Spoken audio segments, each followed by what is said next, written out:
बदतमीज़, बद तहजीब, बद अखलाक, बद ज़बान बंदा इस गलत फहमी में रहता है, मारा जाता है कि मैं बहुत कुछ कहता हूँ, करता हूँ, लेकिन फिर भी कोई बंदा मेरे आगे नहीं आता, मेरे सामने नहीं आता, बोलता नहीं है।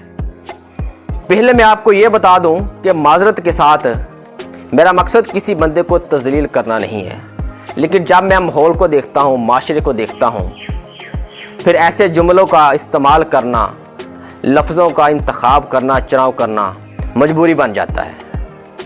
मिसाल के तौर पर बौला कुत्ता, जिसे हम हल्का कुत्ता भी कहते हैं, एक मर्तबा दो हल्के कुत्ते किसी गली, किसी मोहल्ले, बाज़ार से गुज़र रहे थे। तो जब लोगों ने देखा वो आगे से हट गए, उन्हें रास्ता दे दिया, वो गुज़र गए। जब वो गुज़र गए, उन्होंने समझा, एक कुत्ता दूसरे से कहने लगा, उन्होंने हमें इसलिए रास्ता दिया है कि वो हमारी इज्जत करते हैं। अब दूसरा कुत्ता उससे कहने लगा, नहीं, उन्होंने हमें इसलिए रास्ता दिया है, रास्ता छोड़ा है, वो हमसे डरते हैं। लेकिन दोस्तों, ऐसा नहीं है।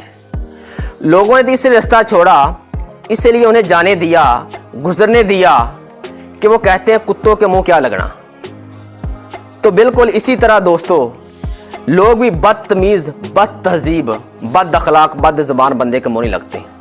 वो भी इसे हल्का हुआ समझते हैं, लेकिन वो समझता है कि लोग मेरी इज्जत करते हैं, लोग मुझसे डरते हैं।